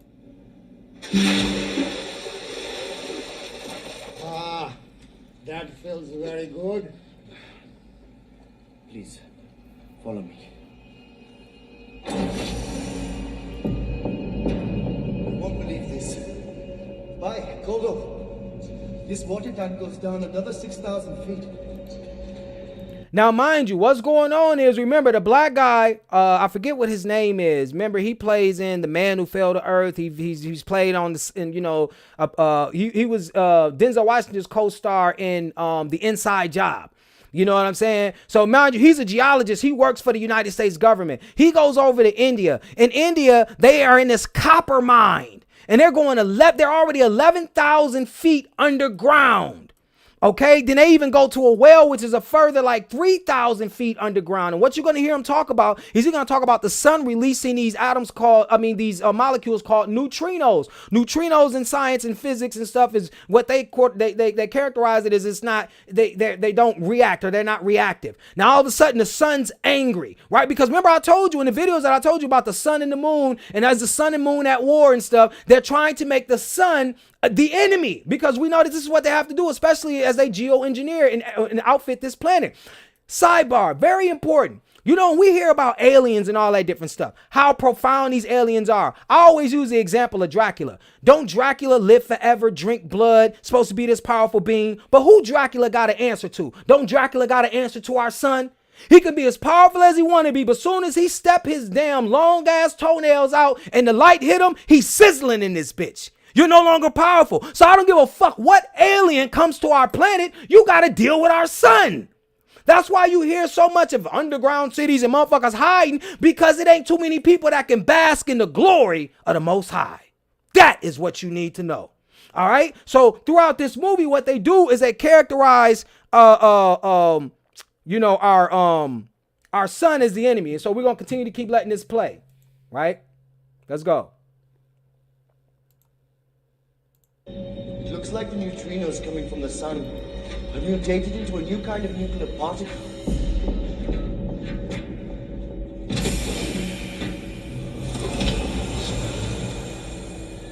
They're heating up the Earth's core and suddenly act like microwaves.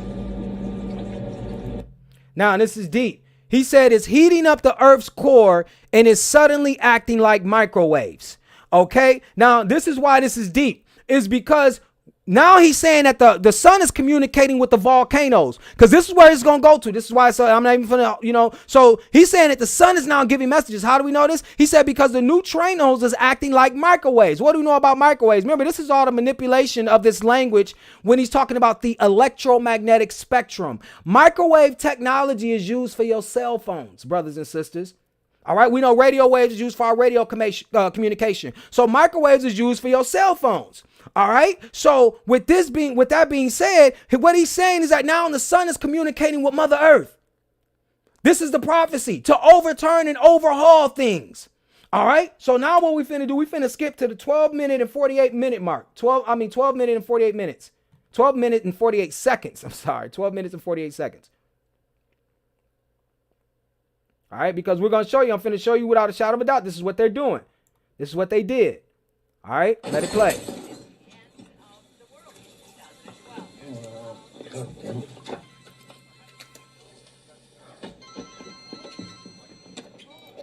Okay, I want to pause right quick to show you the side of the screen, right? I'm going to show you something.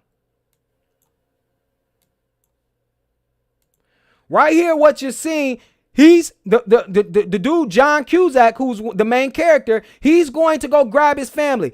As he gets up from the bed, remember I told you it's communicating through signs and symbols. He was reading a book called Moby Dick. We've all heard of this book called Moby Dick, written by Herman Melville, right? But what you don't understand is the symbolism. This all religious. Moby Dick was religious symbolism. How do we know that? Because the guy who was the captain was named Ahab. Right? And the most famous words as the start of the book in Moby Dick is, I am Ishmael. Who is Ishmael? Ishmael is the first son of Abraham. Right? Okay, why is it significant? Because also his character, John Cusack, his son is named Noah. And all of this is significant is because when they the ships that they are building, see, he goes to Yellowstone, he runs into Woody Harrelson's character. And Woody Harrelson's character tell him that the world's about to end. We finna play that clip, right? And so what he begins to tell him, he said, well, how do we get out of this? Or he's looking for a way out. He says, well, there is a map. And he said that they are building ships, spaceships. He thought it was spaceships, but they were actually building boats. This is why this is important symbolism. And they had the boats hidden inside of mountains. This shit is deep. Okay, so we're gonna fast forward to the 30-minute mark. The 30-minute mark. And you know what I'm saying? Because what's also important is that he is an author. Okay, and he is an author. And so remember, I told you. Hold on one second. Remember, we talked about Atlantis. The main character, John Cusack, is an author. What is the name of his book? I think it's called Atlantis Has Fallen, or The Fallen of Atlantis. That's the name of his book. Atlantis Has Fallen, or The Fallen of Atlantis. Okay? Now, let's go here right quick. Let's go to this article before we go back to this movie, just to read this right quick. Just to read this. Just so we get this straight. Share my screen. Atlantis, legendary island. Okay. A legendary island in the Atlantic Ocean lying west of the Strait of Gibraltar. The principal sources for this legend are two of Plato's dialogues, Timaeus and Critias. In the former, Plato describes how Egyptian priests, in conversation with the Athenian lawgiver Solon, described Atlantis as an island larger than Asia Minor and Libya combined, and situated just beyond the Pillars of Hercules, the Strait of Gibraltar. About 9,000 years before the birth of Solon, the priest said, Atlantis was a rich island whose powerful princes conquered many of the lands of the Mediterranean until they were finally defeated by the Athenians and the later allies. The Atlanteans eventually became wicked and impious, and their island was swallowed up by the sea as a result of earthquakes. In the Critias, Plato supplied a history of the ideal commonwealth of the Atlanteans. Atlantis is probably a mere legend, but medieval European writers, remind you who these European writers are, obviously they're not Blancos, okay? European writers who received the tale from Arab geographers believed it to be true, and later writers tried to identify it with an actual country. After the Renaissance, for example, attempts were made to identify Atlantis with America. Man, okay, so we already killed that. All right.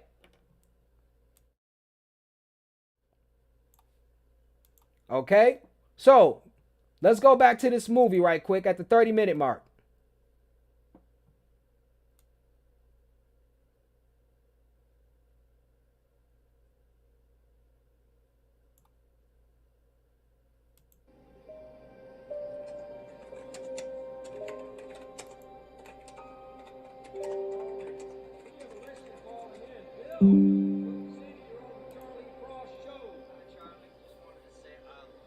No way. He's not afraid to tell the truth. Thank you, Bill. What is your question? I wanted to know, where is all this going to start? Well, something like this could only originate in Hollywood, Bill, but seriously, they got the earth cracking under their ashes already. Our family believes in the gospel of the Lord Jesus. We have nothing to fear, Charlie. Good for you, Bill. Thanks for calling. This is Charlie Frost reporting live from Yellowstone National Park, soon to become the world's largest active volcano. I'll be right back, folks. Hey, do you mind if I join you? I wanted to ask you something. Yeah, I only got a minute. Hey, Pickle? no. I was listening to the broadcast, and I was wondering, what exactly is it that's going to start in Hollywood? It's the apocalypse. End of days.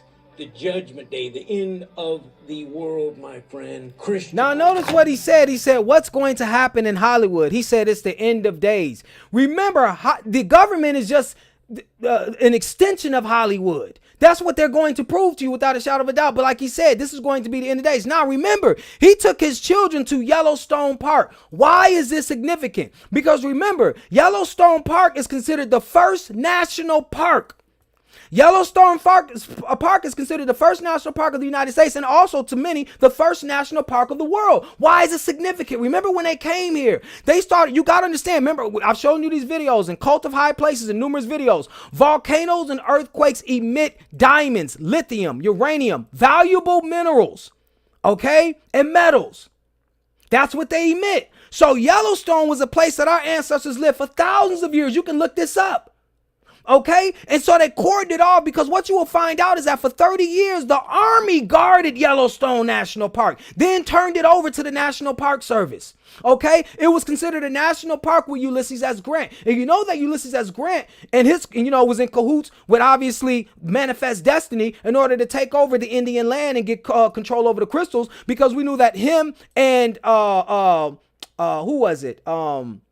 Robert E. Lee fought, in the Mexican War with each other, but then fought against each other in the Civil War. Remember, the end of the Civil War was when Ulysses S. Grant got Robert E. Lee to surrender. Okay, so we know the play on all of this shit. But the point being is that they were fully aware of these things. And so when you have Yellowstone, remember, Yellowstone is over by Wyoming. All right, Indian Territory, state still has its Indian name. Okay, so Wyoming, Yellowstone has 4 overlapping calderas. Okay, what are calderas? This is an extra point. Caldera is Spanish for cooking pot. Remember I told you got to get to the Spanish to know what the hell was going on with this shit, right? So Yellowstone has 4 overlapping calderas. What is a caldera? Well, basically, when you have volcanoes, they have a magma chamber where the magma is made. So what happens is when the magma spits out all its magma from the chamber, then the land that was overlying over that magma chamber caves in. You would usually associate it with being a crater, but it's called a caldera because it's still volcanoes under it. So Yellowstone has 4 overlapping calderas, which is called a super volcano. So right here in Wyoming, right by Wyoming, in your land, that member was part of the land that Calafia had sold off to these Europeans, okay, has a super volcano on it. And because the super volcano emits gold, diamonds, lithium, and all of this different shit, guess what the U.S. Army did in the United States, or these Europeans, right? They created a barrier around it and allowed nobody to, this is federal land. Okay, same thing they did over in California, because why is California significant? Remember, the Ring of Fire is home to 70% of the world's volcanoes and mostly all the earthquakes. And we know what volcanoes do, as we said. And we showed you the mountains that they raised themselves in, mountains that NASA has to be in full gear to even go in. This is deep shit, brothers and sisters, okay? All right. So, basically what he's talking about with Hollywood, let's let it continue. Let's let it play still.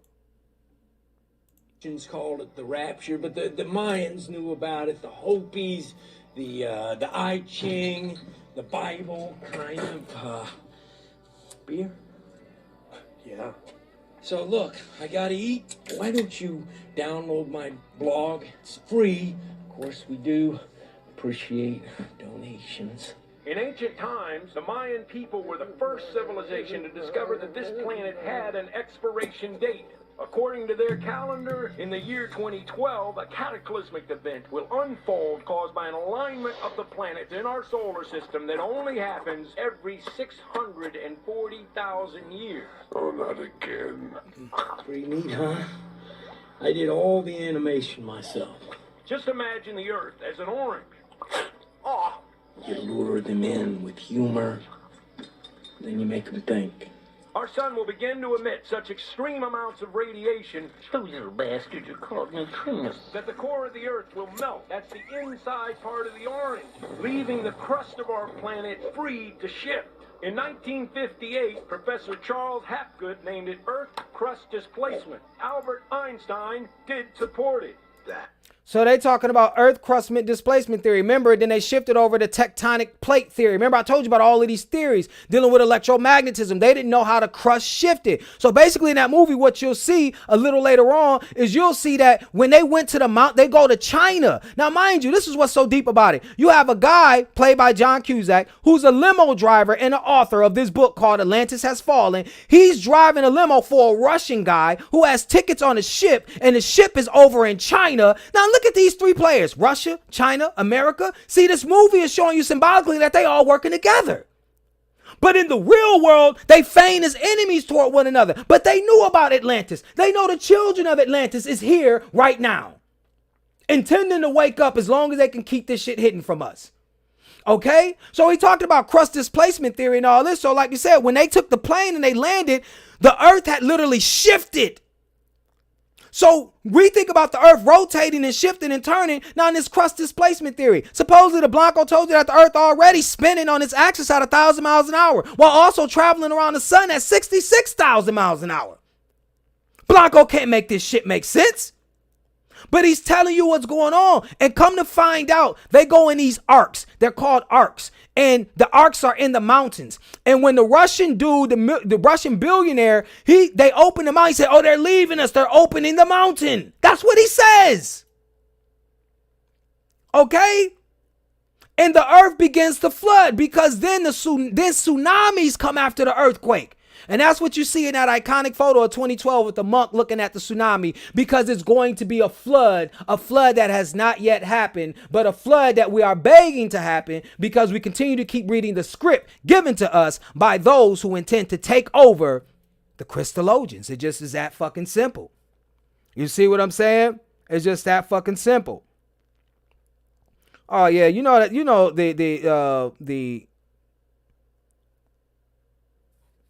You know what I'm saying? The hidden symbolism behind Yellowstone and all of that different shit. Yeah, you know what they was doing, what they was talking about. You know what I'm saying? And so what we're going to do in the next segment, we're going to go off into talk. We ain't going to hold you in suspense. We're actually going to go off into talking about Pashaw Beverly Randolph and, you know, and how he gave them this information, because like we said, we're going to start making this shit make sense. We're going to start talking about how we knew that they knew nothing about,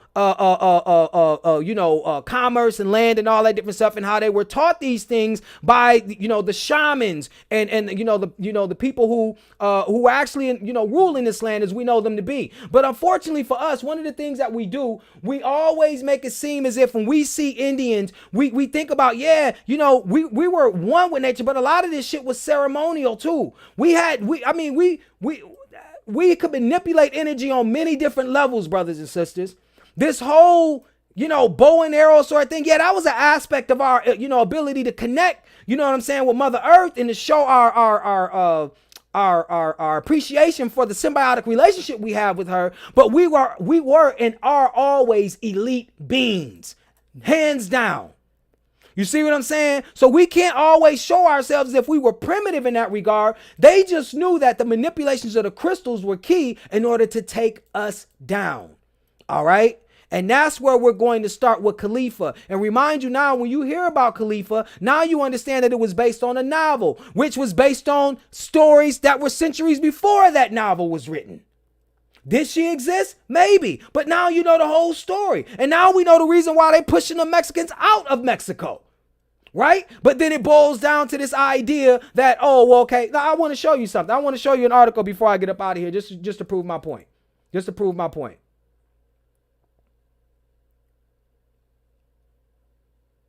Just to prove my point.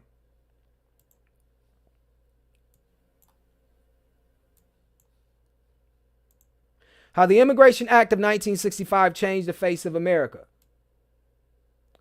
Okay?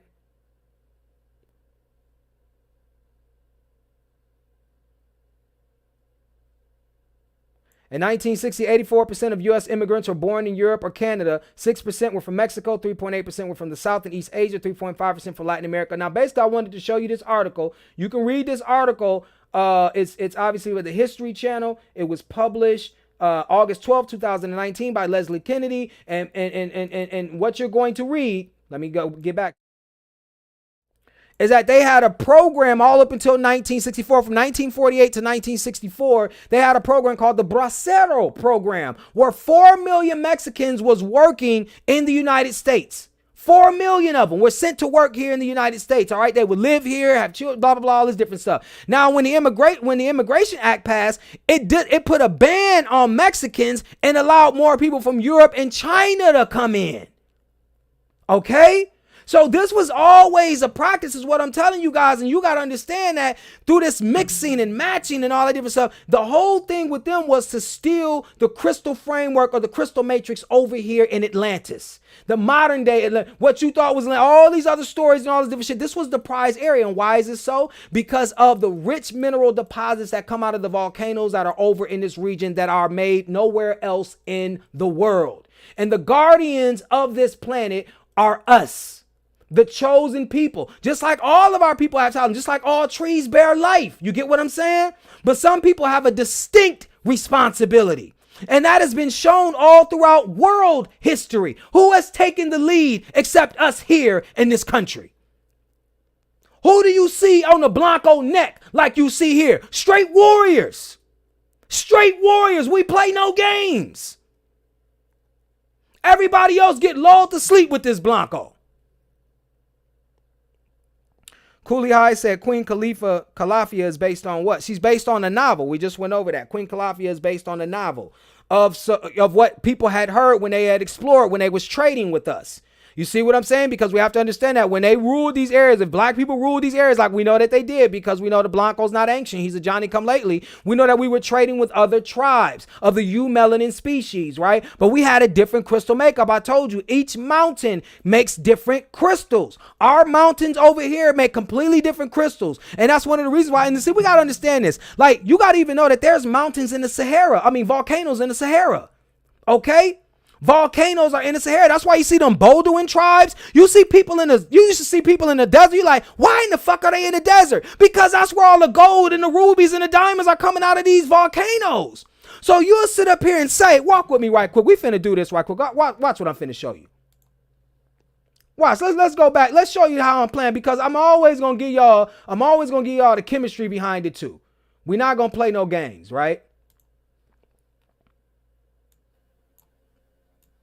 Okay, remember, I'm telling you about the periodic table of elements. We showed you this. We showed you that this is all metals, earth metals, alkali metals. We talking about magnesium, calcium, selenium, barium. All these things that your body uses are metals or crystals. This is right here in the periodic table of elements. You can go look this up yourself, all right? So remind you, when you go up the periodic table of elements, you increase in what's called electronegativity or power. So if you look at the top of the periodic table of elements, carbon, oxygen, hydrogen, these are all powerful elements. We know what a hydrogen bomb does. We know oxygen. If there's no oxygen, you can't have combustion. We know oxygen, a fire is not burning. And carbon, we know, is the king of elements. So you got the king of elements. You have this fire crystal, and you have a hydrogen fucking bomb all together. And when you put this carbon and this hydrogen and this oxygen together, you make something called a carbohydrate. I am killing you niggas. A sugar, a crystal that the world survives off of. Okay? Now remember, we told you in this carbon 14 group, carbon, silica, germanium, tin, lead, flavorium. Okay, carbon is at the top. Silica is right underneath carbon. Silica, when it bonds with oxygen, when it bonds with two oxygen atoms, it makes something called silicon dioxide. But you know this as quartz. Okay? Quartz is sand. All right? Now that we know that, we just looked at the periodic table of elements. Let's go back. Sand is quartz. Sand is made from silica dioxide at the chemical level. Now, how do you know the Blanco's keeping things from you? He knows that these is crystals. Remind you, because you was like, oh, don't know life exists. It's because the Sahara made it dry. First of all, it accomplished that because of all of the volcano activity that's underneath the area in the Sahara, right? Which could have made it dry. And then it produced certain crystals called quartz. And this quartz is what the Blanco uses to power his matrix. And they call it Silicon Valley because quartz is made out of silicon dioxide. See, you don't have to know the power of your surroundings. They do. It's like I told you before in the book, The Untold Story of the Carbon Baby. We walk on the beaches, we twiddle our toes in the sand. The Blanco picks that sand up, throws it in his lab, makes a microchip out of it, and hands you a cell phone. Okay? That's what we talking about. And that's why I pride myself as an alchemist. Because I'm no longer going to be steeped in ignorance, all right?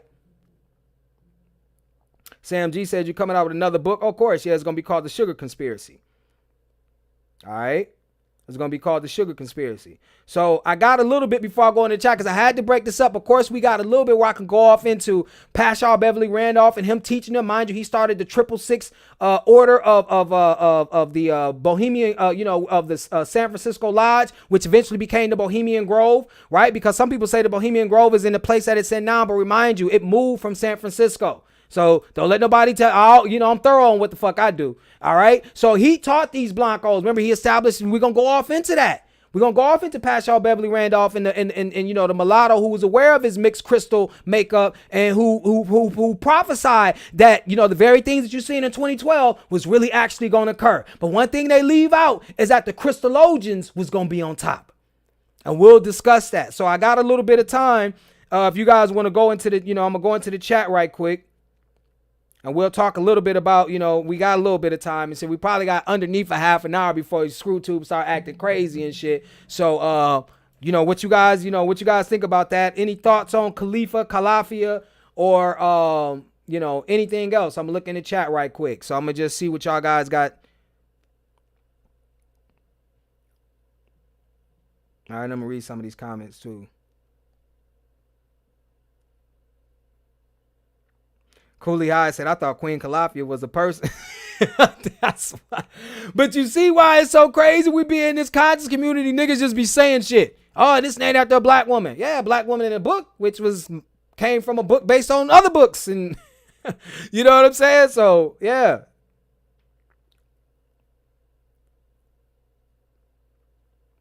Unica Rector said, damn, shake my head. Why would she do that? Yeah, that's why I said, you see, when we embrace people and cultures, you got to take the good, the bad, and the ugly. You might not want to embrace it. You might be like, damn, maybe. Because remember, nothing is set in stone, right? Even in a kingdom that professes to be a peaceful kingdom, people are still going to have problems. You have problems with your family members. Not everybody's going to like each other. So we refuse to believe, even when black people say, oh, we had kingdoms and it was in peace in thousands of years, like you had no problems with nobody. Get the fuck out of here. See, when we leave out logic and logical ideas out of arguments and discussions, I can't have conversations with people. Especially like, when I talk about people with nature and so I said, think about this idea. I was talking to this guy who's a Christian white dude. And I said, remember you said that God created Adam and Eve, right? Put them in the garden. I said, in the garden, can a garden only grow in warm temperatures, right? According to nature. He's like, oh yeah. So I said, according to the Bible, Adam and Eve was perfect. So God creates a sun. And God then creates Adam and Eve and everything else after the fact. I said, why would God create a sun that his human beings can't live in? Far as I know, white folks can't be in the sun. So why would he create you perfect? What's your idea of perfect? How can you be made perfect and your skin can't be in the sun? But white folks continue to keep peddling this idea because they'll even do it when it comes to genetic babies. Oh, you can genetically design your baby and you'll see the baby being white. Why would I genetically design my baby to be white when white skin is the worst skin on the planet? You see this bullshit, what I'm talking about? They do this shit. And they'll show a designer baby with white skin and blue eyes and go, oh, that baby looks smart. No, nature says that baby's a dead baby. If I get a hold of it, you better lather sunscreen on that motherfucker, put it behind some tinted windows and watch it carefully. Fuck is you talking about? See what I'm saying? Hamichi say, you think the devil comet being visible during April 8th eclipse has any significance?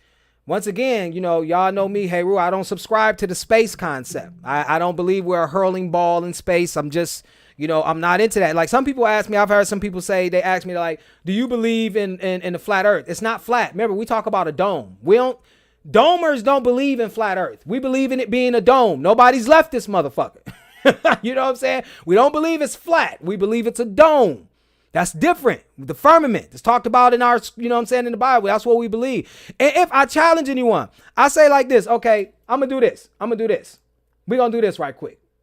And I'm going to show you exactly how the Blanco get away with shit in plain sight.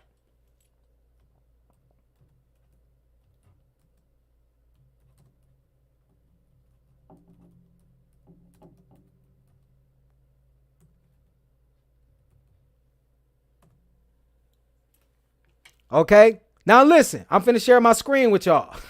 Now look at this.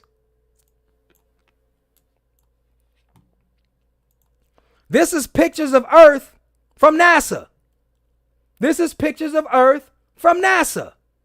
Okay, as you can see, all of these pictures, sometimes you see Africa, sometimes you see South America, the United States, all of these different things, you see a blue ball. You see, this is NASA. Mind you, this is NASA showing you this shit. This is NASA. Okay. All right. With that being said, let's just take one photo. Let's take one photo. That's all we need is one. All right. Okay. It looked like a damn marble. It looked like NASA put a marble. Hold on, NASA. You didn't do this shit, did you? You didn't just put a marble in front of us. I used to play with these things, man. What was it? The marble and the All right, okay. Now, can anybody in the chat tell me what's wrong with this photo? Because I've shown you photos, different continents and all that. Now, and I'm finna tell you, use what the Blanco, even if you use what the Blanco has told you, you will be able to deconstruct this symbol right here. So I ask you guys, what has the Blanco told you to make this image wrong? Well, I'm talking about what he taught you, not what all this other shit, what he taught you. What's wrong with this photo to make this shit wrong? What's wrong with this photo? Hamichi said, nah, I feel you. I was just wondering what the devil comet is. I don't believe in space. Okay.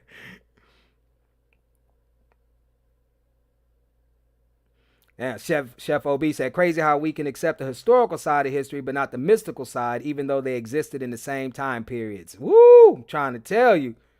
Medusa says, nicknamed the Big Blue Marble. All right.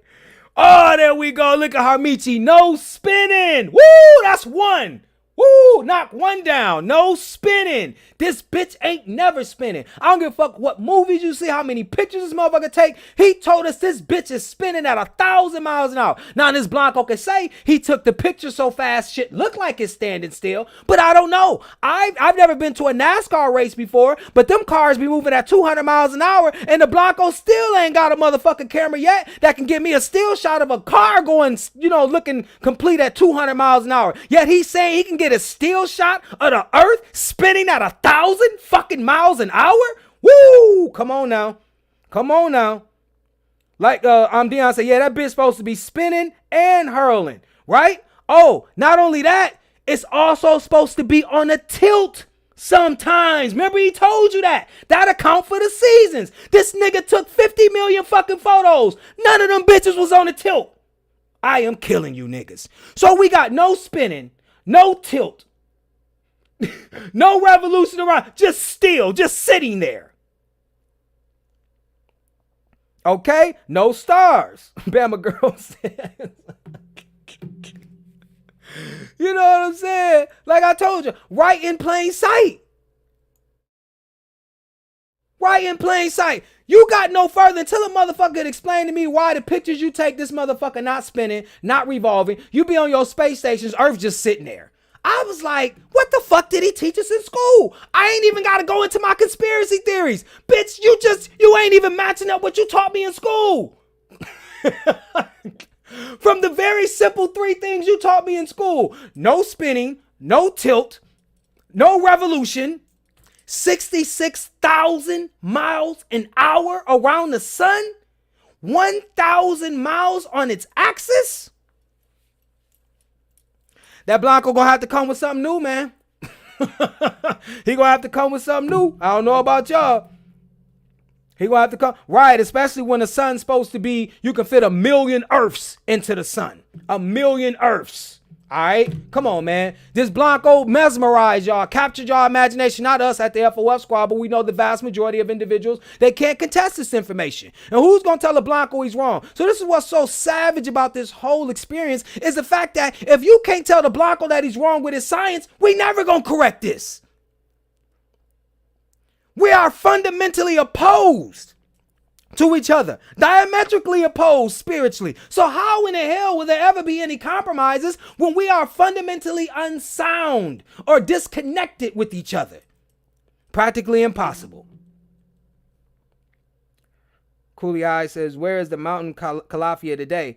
Well, they didn't have, I think, in my opinion, from my research, I think that it's in Sierra de Naica. I believe that those crystals were where, because remind you, Baja California was where they came into. California, that is the state of in the United States, was not where the explorers came to first. They came on, when you see Mexico and that peninsula, that arm that's on the west side of Mexico, that's Baja California. And they thought it was an island, but it's a peninsula. We know a peninsula is covered 3 sides usually, but it's connected to a landmass. That's the technical definition of a peninsula, okay? So that peninsula is where Hernan Cortez first came and said, this must be California, because he saw the black woman. And now, mind you, this is what's so deep.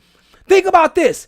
If the myths were wrong, why? Remember, the myths talked about them having gold. Them crackers found gold, so why wasn't the other shit real? Them crackers found gold, so why wasn't the other shit real? The myths had talked about them finding gold. They found it. Remember, they had a gold rush. They had books talking about all the gold that Queen Calafia had, that her griffins wore, that she wore. Didn't they find gold? So why ain't the other shit true? I am, boy.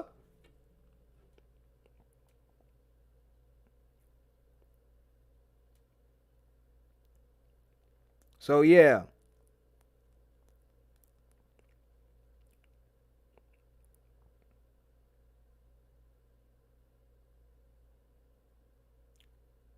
So, yeah, no spinning, no sides.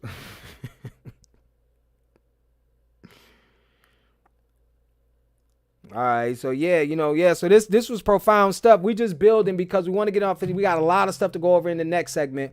If you guys don't have any other questions or inputs or thoughts, concerns, whatever, we might, end it. I'm gonna wait for just a little second because I know that there's a delay, obviously. But Della B said, wow, this was powerful. Well, thank you. I appreciate that. Because what I realized, I'll be trying to fit a lot into stuff, but I want these core concepts to hit through. Because like we said, we got to challenge the way that things are, in terms of what we've been told. So many people run on with these things. We talk about these ancient ancestors, the Olmecs. We talk about Calafia, Queen Khalifa, and we don't know the real story or whole story to these things. We talk about a lot of the people that they put in front of us. We don't know the whole stories. I think that is just, that should just not happen. And if it's on my watch, I love to read. People come, if you come here, I got books in my bed. I sleep with books. There's books everywhere. I read articles because you're dealing with a muscle. Think about the brain is a muscle, and the only way you can work it out is by thinking. Every other muscle, you have to physically lift something to work it out. And the brain relies on you to understand that. See, because what you have to remember we talked about how this is a crystal that is encased in a fascia that they call the meninges, separated from the so-called physical vessel. Remember in the Blanco science, he told you that somatic cells or your body cells, basically somatic cells are any other cells besides germ cells. What are germ cells? In medical, and when you learn biology, germ cells are your sperm cells. If you're a male, and your ovaries, if you're a female cells. These cells never die. They're immortal. They never die. It's the body that dies, the somatic cells, as they say. So you literally have an internal energy inside you. But how do we know you have an energy inside you that's forever? Because the brain never sleeps. The heart never stops beating. It has to. It's giving you a glimpse of internal energy inside you. So this is what I'm going to end with. And I'm going to say, I said all that to say this.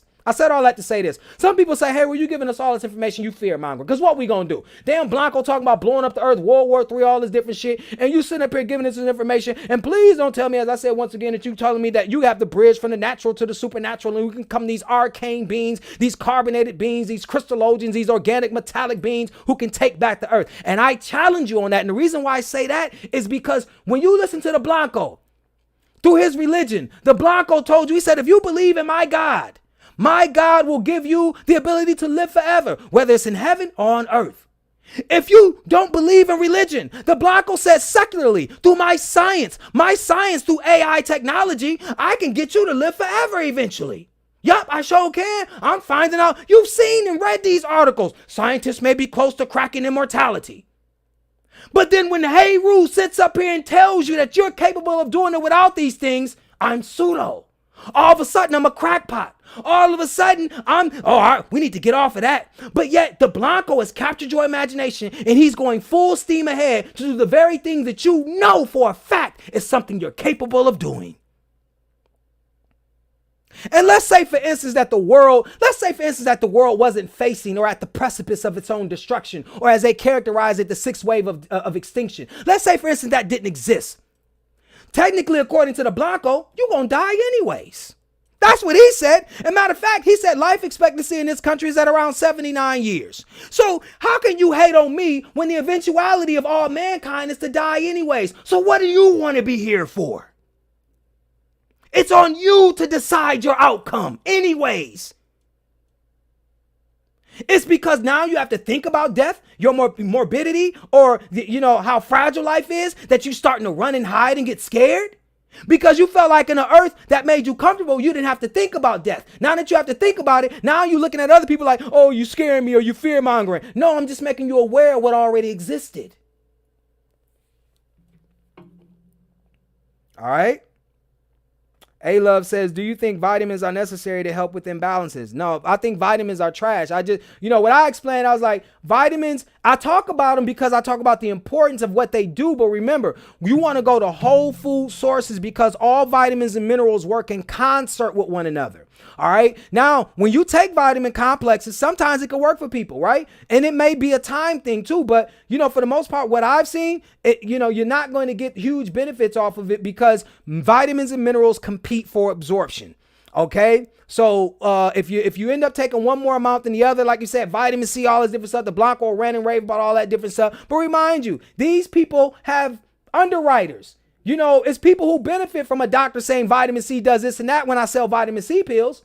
Okay, all these things that, you know, the federal Food and Drug Administration doesn't regulate. All right, so like you said, we have to be extremely careful of that because the Blanco wants to get us entranced and it wants to get us brainwashed by a reductionist form of science, which means reducing things down to their principal parts. Vitamin A, B, C, E, when they all work together, they need to be in concert with one another. Unica Rector said, "I don't fear death. Fear death for what?" I tell you, because he's great. You know what I'm saying? Cooley High said, "Great lesson. Appreciate that. Appreciate that." Yeah, yup. Okay. All right.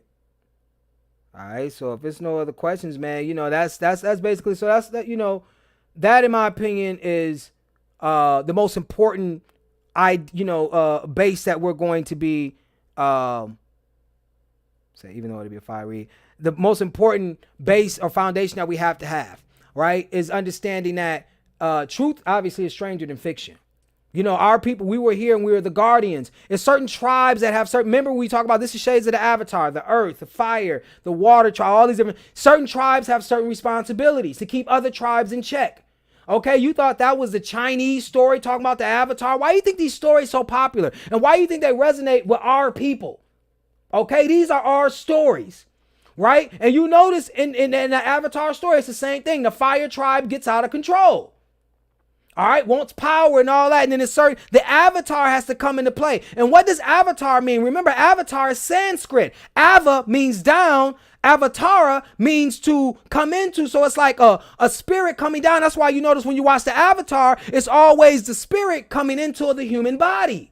That's what Avatar means. It means a god coming into a body. So now you start to think of the Avatar movie differently. The white boy was implicitly saying that he was a god coming into the native's body. Woo! Man, that's why I say, man, that's why I say this studying got to be deep as fuck, bro.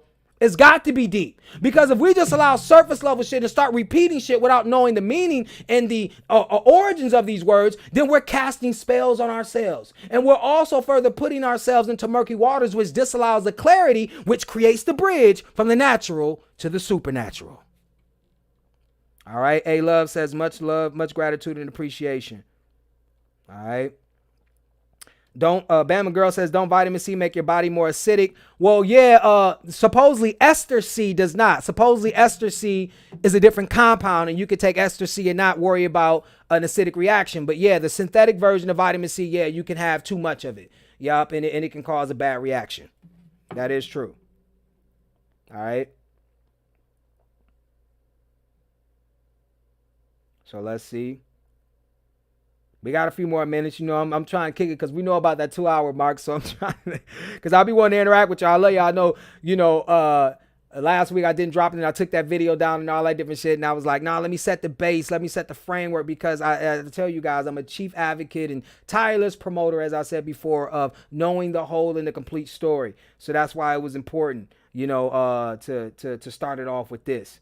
You know what I'm saying? Before we got, so the Avatar's tattoos goes down with it. Yep, because it goes down. That's the whole point. Yep, Chef OB. Yep, it goes down because Avatar in Sanskrit means to go down. For God to Avatar means for the, you know, a spirit, or, you know, for a spirit to go down and inhabit a body. Yep, because that's why we always say the gods is coming back. How you think it happened? You see what I'm saying? All these immaculate conceptions, they know it's time. And we're going to talk about the Paschal Beverly Randolph prophecies that he talked about, right? Oh, also, I want to show you guys a picture of the chick who painted this. So you guys have all the information.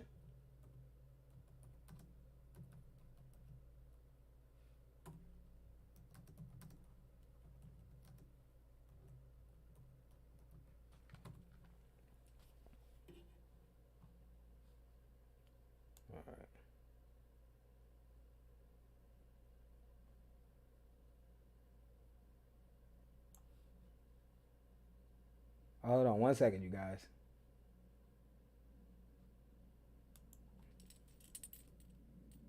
Erase that. Go to this. All Okay, so when you see, hold on. Hold on 1 second.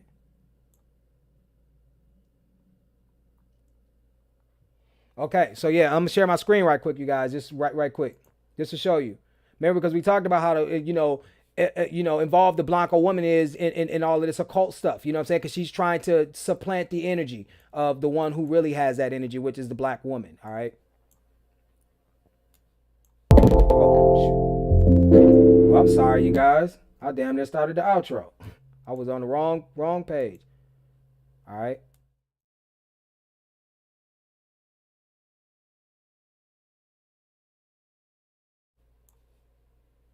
This is Calafia. Calafia, this is what's in the depiction of Queen Calafia at the California Capitol. At the California Capitol, okay? Lucille Lloyd. This is the Blanco woman who did it. Lucille Lloyd is the Blanco woman who painted that for you guys. You see what I'm saying? Because we told you how the Blanco woman is always putting herself into these positions and stuff. You see what I'm saying? Further me just killing you cats on this shit. You see what I'm saying? Look at this Blanco woman right here. Look at her. Look, weird as all get out. She the one who drew that mural.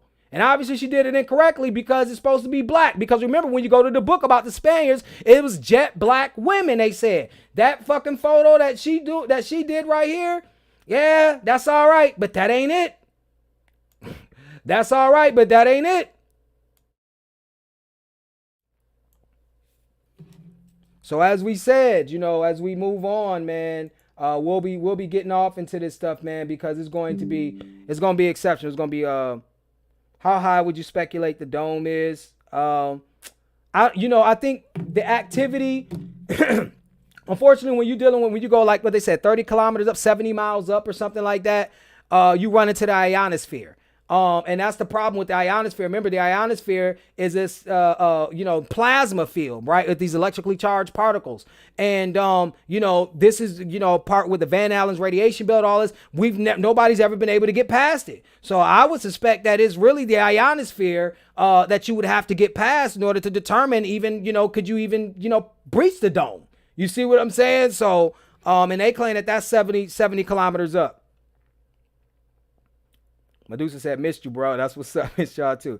Have you heard about the creator of Dragon Ball Z passing during this year of the dragon? No, I have not, Della B. That's what's okay. Got to check into that. All right. No, I have not. All right. Okay.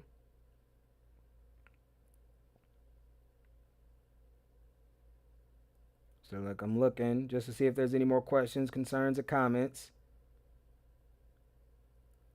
Kahi said, I get sleepy reading, but be trying.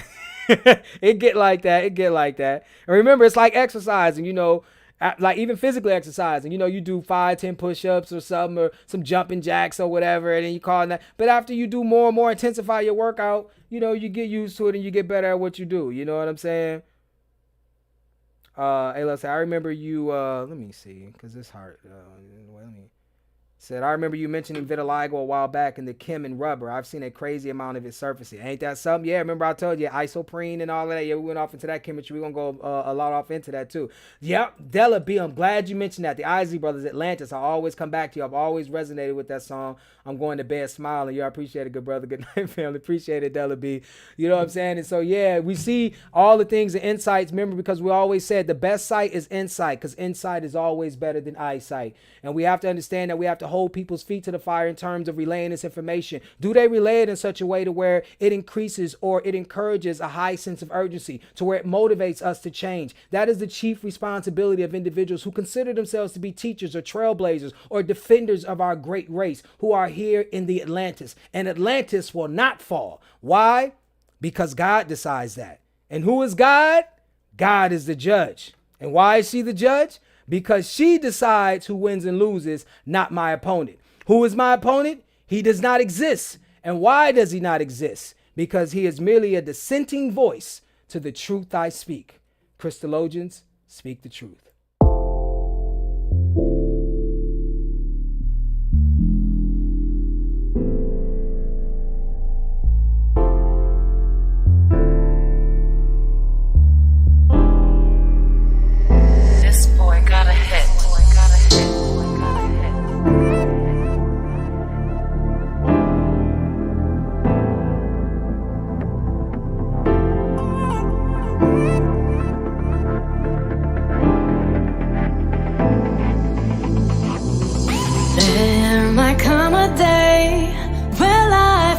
true love slips away, but I know that our love will survive.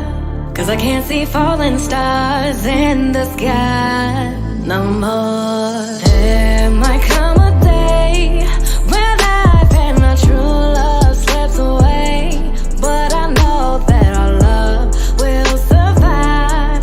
'Cause I can't see falling stars in the sky no more.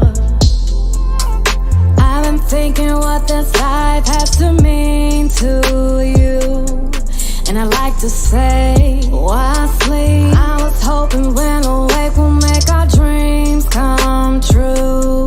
Didn't hear me say, love can always count on me. Hey, 'cause I'm always where I'm supposed to be. And now I seen your life change, my life changed when night came and we came together for love. It seems that life's strange, 'cause light came when dark flames had came to come tear up our love. And I don't wanna play no games, no. Just a baby in the day you give me your last name. Oh, there might come a day when life of our true love slips away, but I know that our love will survive. 'Cause I can't see falling stars in the sky no more. There might come a day when life and our true love slips away, but I know that our love will survive.